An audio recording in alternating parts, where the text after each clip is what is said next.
Hello? I don't know if we're live yet. How you doing there, Gymfreak? I'm doing pretty good, actually. Hey, how you doing? Can you hear me, Kevin? I can indeed hear you. Okay, good. Doing great. Just let me know when you're ready. Yep, almost ready here, I think. Alright.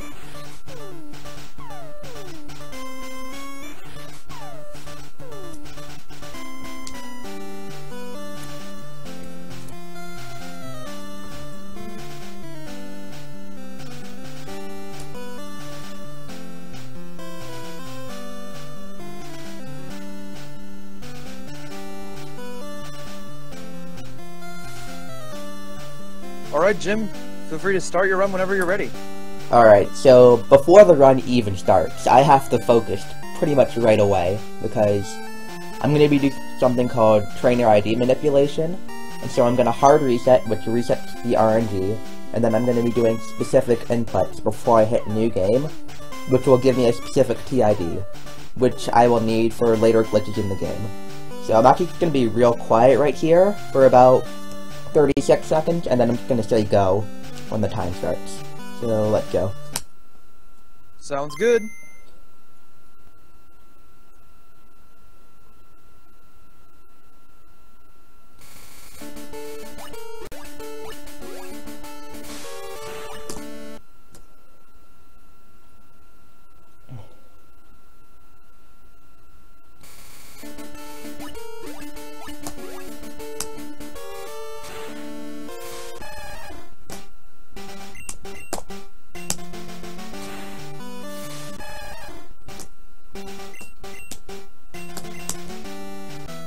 Okay, I think I got it.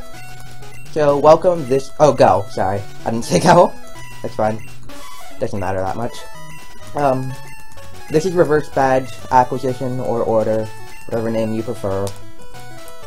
Basically, the goal of this category is to beat the game and get all the badges in reverse order, starting from Giovanni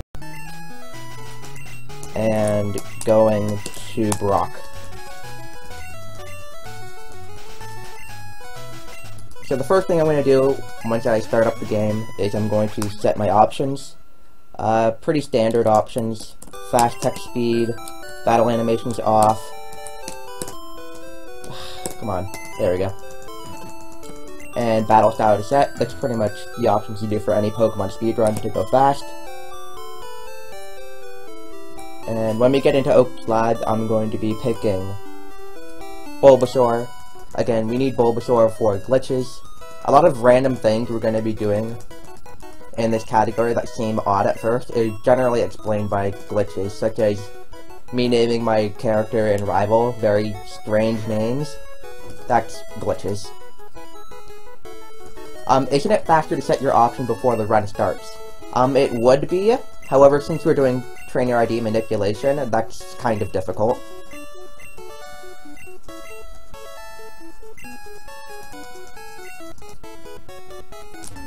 Oh yeah, this is the secret Bulbasaur run, by the way, from by Red Leaf Green Kappa.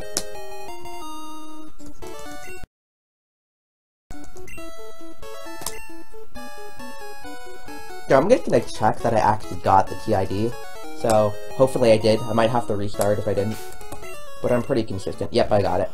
And oh, that is 13 special at 5. So one important thing about this run is that if I get a specific special DV, it's about 1 in 2 chance, I can do Pidgey strats. And with 13 special at 5, I know my DV is 15, which is really nice. It is possible to die to this fight, even with a potion. Unlikely, but it could happen. You have to get really unlucky, though.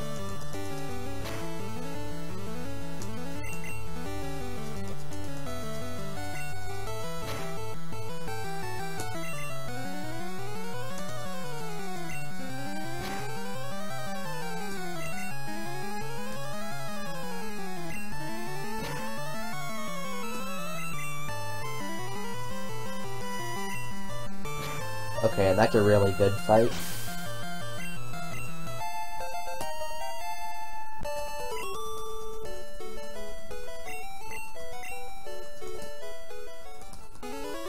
So because of my 15 DV special, I won't be killing a single Route 1 encounter.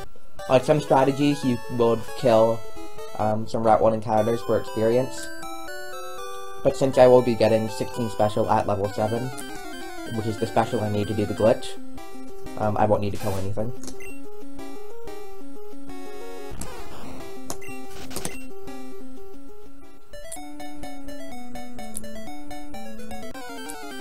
So hopefully we don't get screwed in Route 1 encounters, however this is pretty unlucky so far.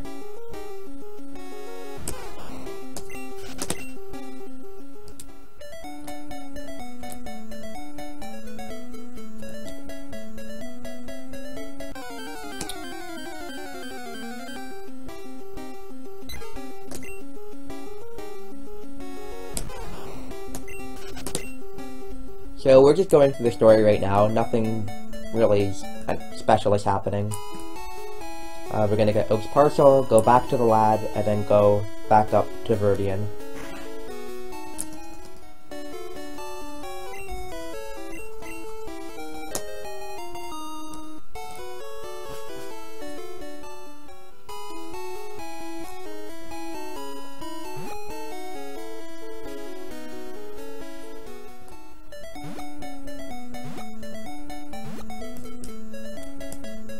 And YOLO grass.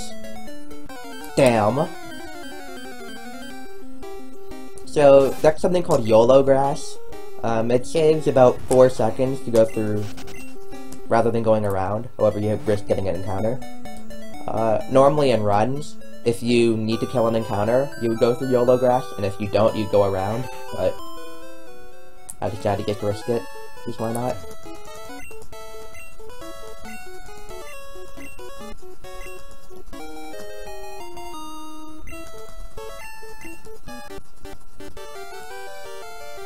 Also, you'll notice we talk to Oak from the side. It's faster, because we scroll the screen up higher. And then, since the rival walks really slow, he'll have less tiles to walk on the screen, which is faster.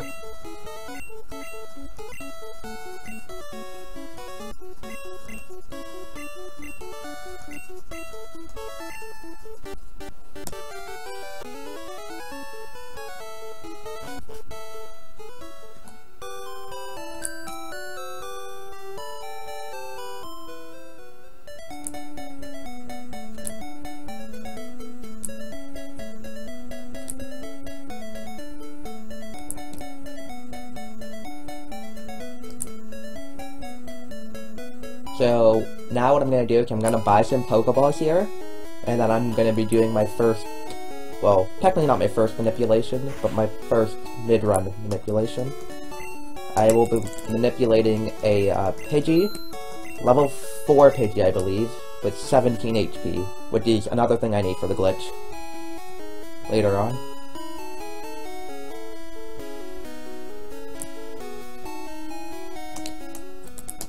Also, I need to remember that my balls are in slot 2.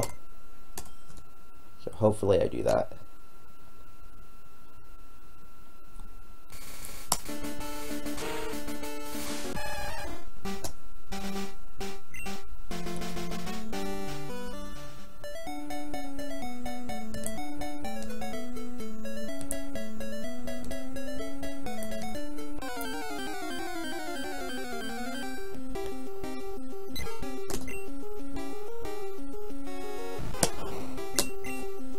Okay, good. And I got the YOLO ball. Good.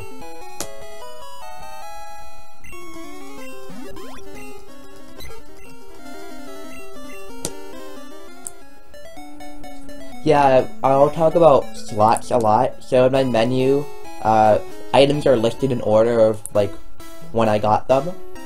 So sometimes if I use a potion in the first rival fight, my Pokeballs will be in slot 1, so the very first slot in my menu. But since I didn't use it, they're in slot 2, or the second slot in my item menu.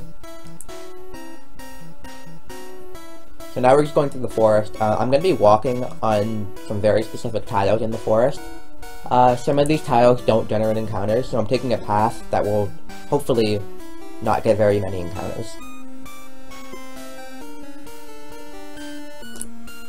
And actually, I picked up that potion. I really didn't need to pick up that potion, actually, in hindsight, but better safe than sorry. I could get super unlucky.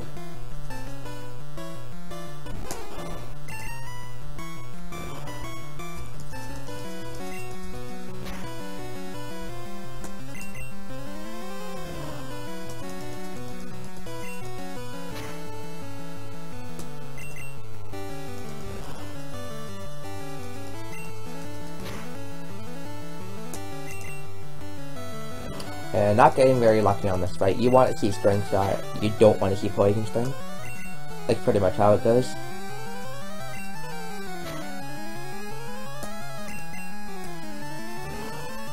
Yeah, for those who just tuned in, the estimate on the stream apparently is wrong.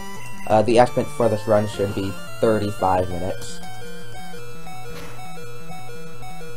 So I'm just gonna make sure I actually have 16 special, and I do.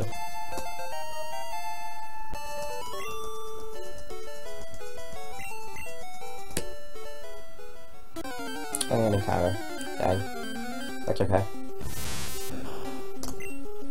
So when I go to the Mart and Pewter, I'm going to be buying a bunch of items. I'm going to be buying a bunch of items. I need to manipulate my money for, again, glitches. And second, I need 6 items in my inventory. And that's because I'll be duplicating my 6th item with missing though later on to get underflow.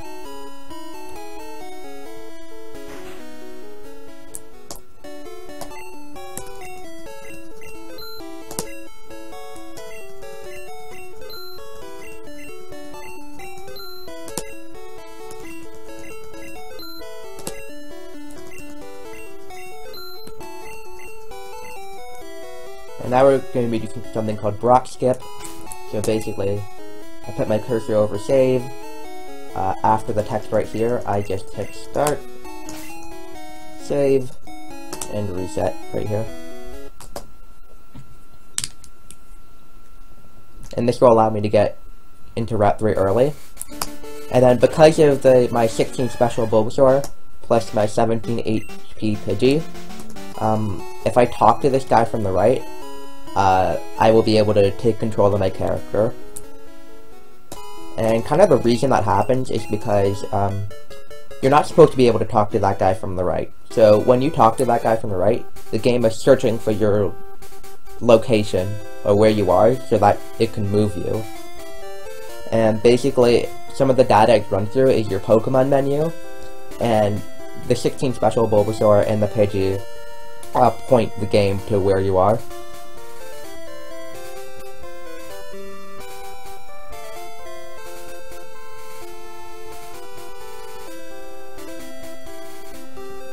So we're going to be going into Cerulean Cave, and then we will be saving and quitting again, so that we can manipulate a Ditto.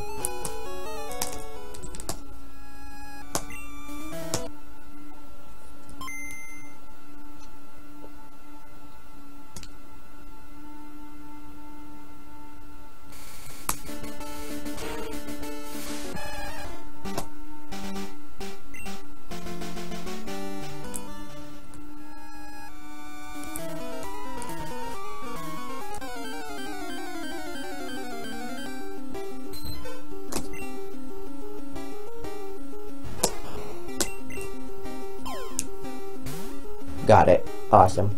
That one can be a little tricky.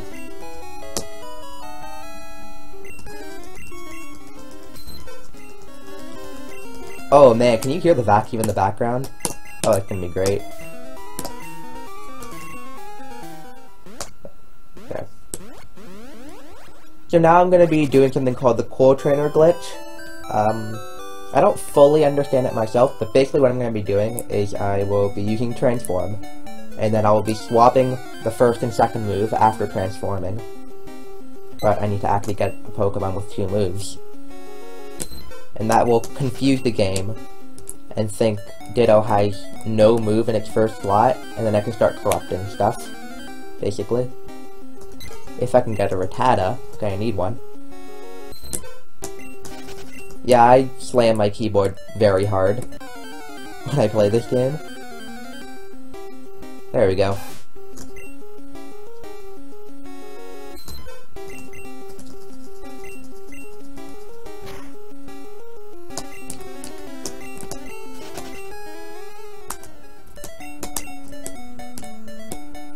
And depending on which, what tile you open your menu, it can produce different results. And so this one will be getting me a missing no.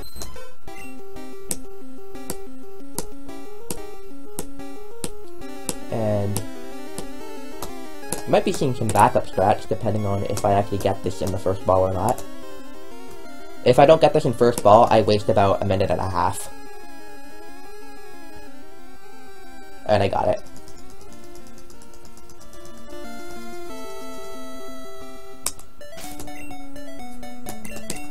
So I'm going to be tossing 2 so that when that slot gets duplicated again, I'll be at 255.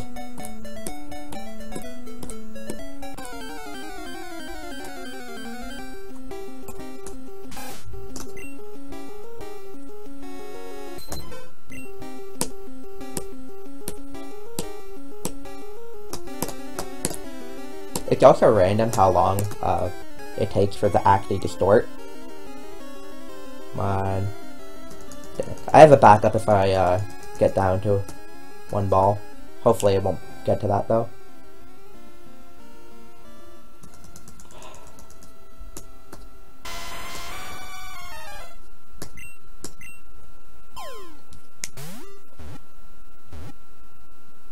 Dang, okay, I have to do my backup. So basically, if you run, and then get another encounter, and then distort,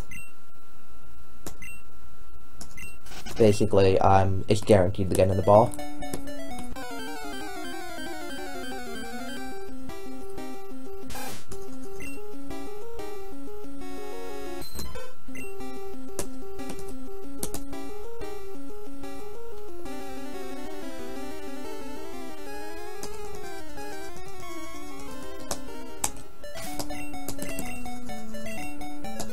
So now I will be doing my soft game shark right here. And then, for the longest time in this category, we used Mewtwo as our main to sweep the gyms, but we will be using a different starter this time around. Also right here, I'm going to swap up get Master Balls, and then I'm going to toss 1 from options. That will give me text with 0 delay.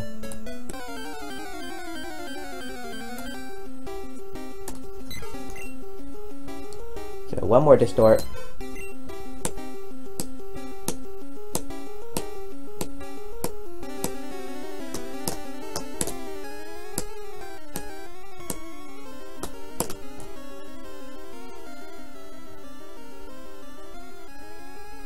And we just got a Charizard.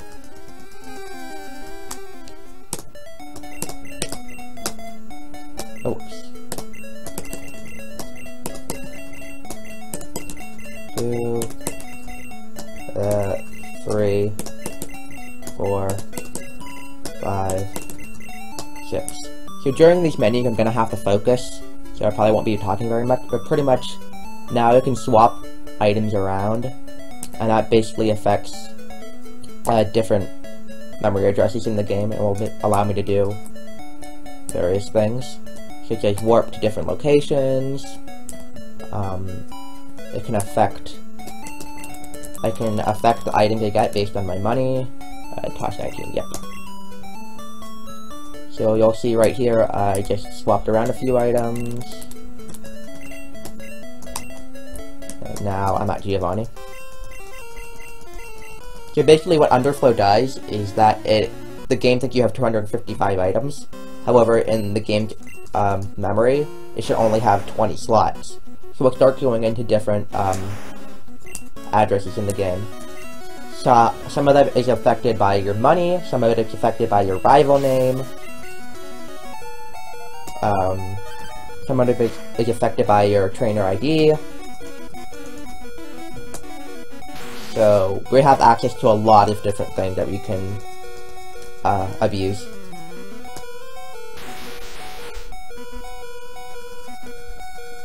Also though, if I make like one wrong move, that can be very problematic. So I really want to be focusing during the menus. The fights aren't that bad, it's basically just spamming flamethrower.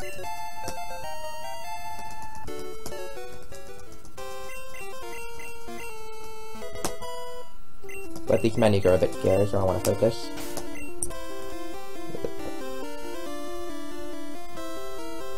Okay, right now I'm going to be changing this money slot right here. I got elixirs from the money slot, and I'm going to be swapping them up.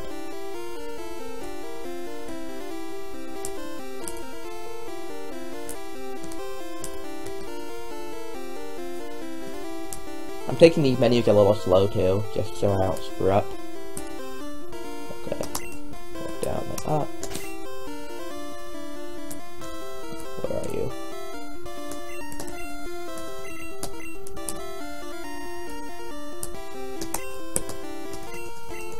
So yeah, this is basically the game. Played as intended. This is exactly how I remember playing this game as a child too.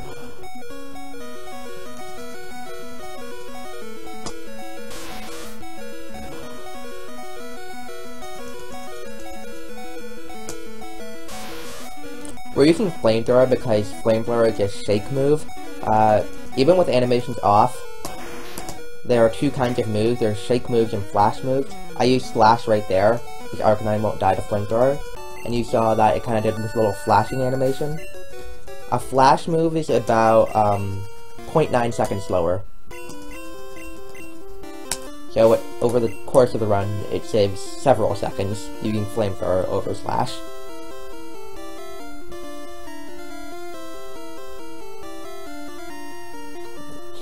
Level 1.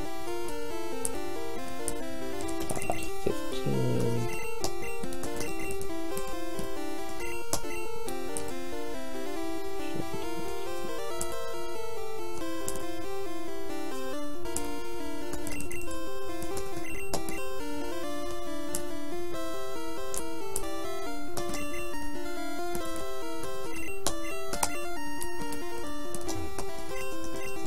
And now here's Sabrina.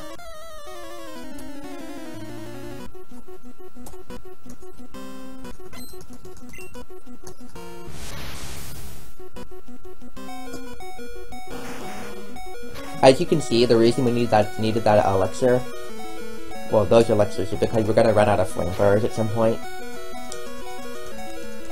We don't have enough flamethrower PP to get through all the Pokemon in the gyms.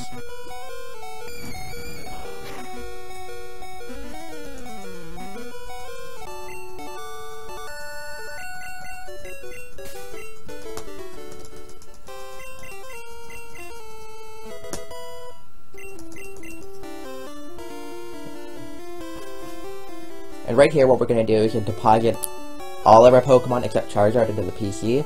This is so that at the end of the game, when we go through the Hall of Fame cutscene, we only have one Pokemon in our party instead of 5. Or 6, actually. It makes it a lot faster. And I think swag PC, whatever. I did a swag PC at the beginning of the game, so it's fine. Right here, I have to be a little bit careful to not accidentally use Jack on my Pokemon. Or cancel, sorry. That would be a run killer that I wouldn't be able to save.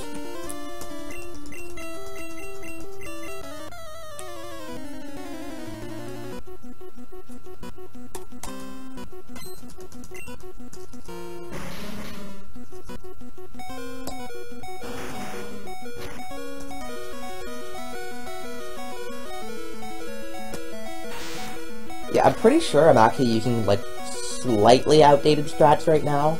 Because yeah, I was looking at, SRC, and the notes there looked entirely different from mine, but I did not have time to learn them.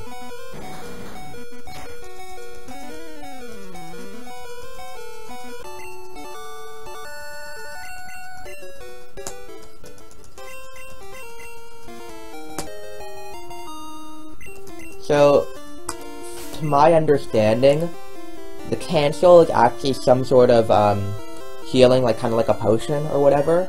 So if you accidentally use it on a Pokemon, it will start healing them. However, since our Charizard's HP is glitched, it would not do very good things.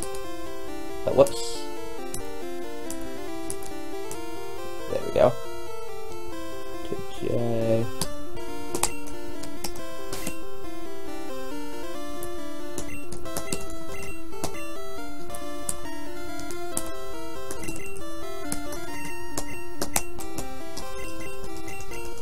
So that menu's a little scary. Whenever I toss a J item, I have to be really careful not to accidentally hit use. This is because if I hit use, I will crash the game instantly.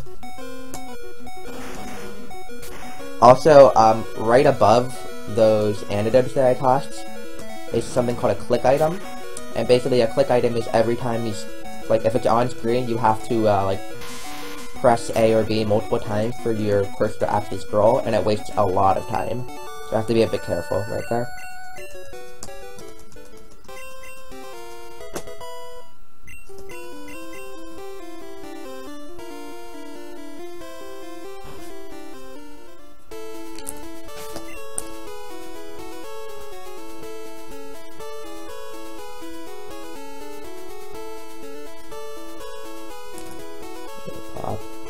And how am I gonna get to the gym?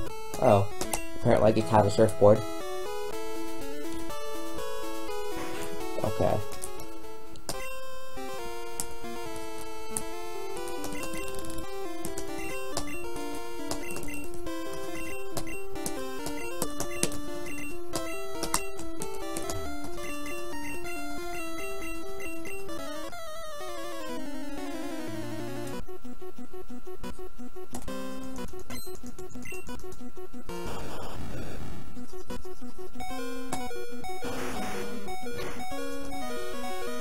Yeah, something with this category is that the route changes pretty much all the time, because it's a glitch category. Of course it does.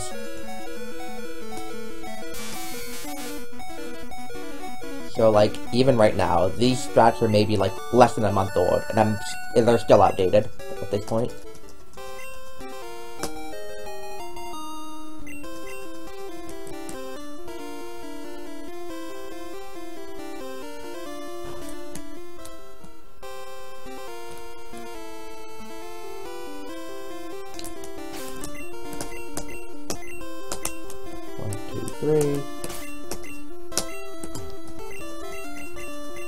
I could try to use the cancel item right from the start of the gym and then walk all the way around to Misty.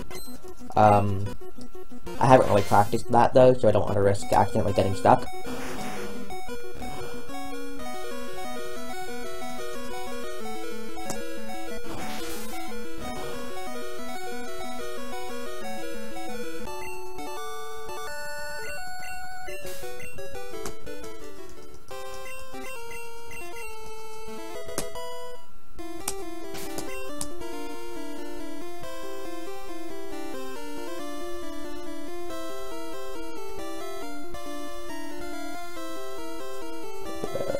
There it is.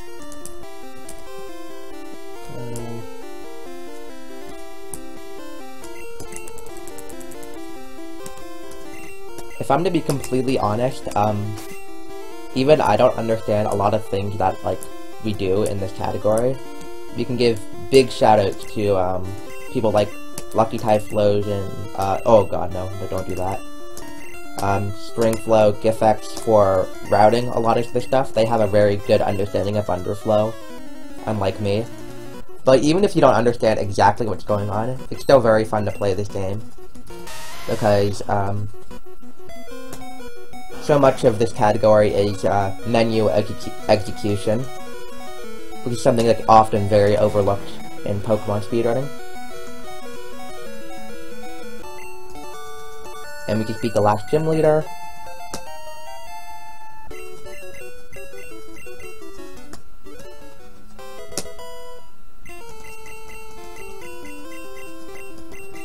And now we can literally just walk down. And oh look, we're in the Hall of Fame. A very interesting looking version of the Hall of Fame, but we're in there. And so, time is going to be coming up very soon.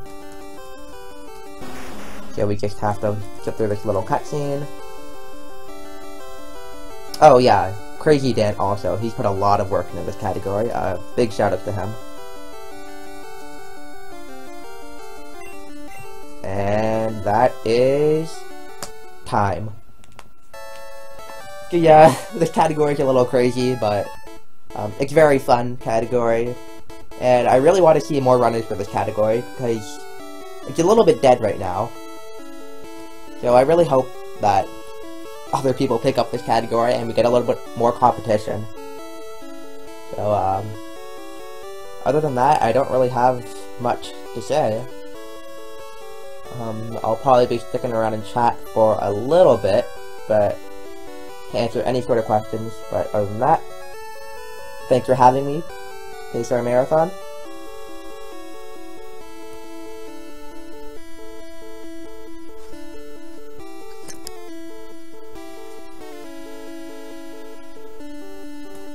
Hey Gymfreak, how was that?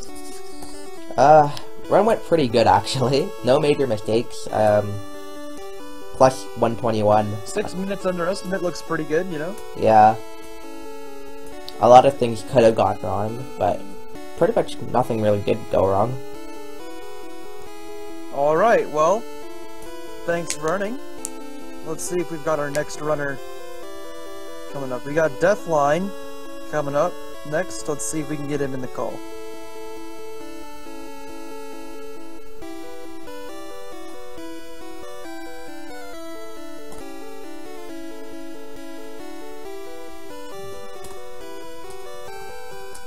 Everything looked pretty clean there. It looked pretty interesting. I didn't know what was going on for a lot of it, but that seems to be the general trend. Yeah, RBA, even runners of the game, some of them don't really understand what's going on, including myself.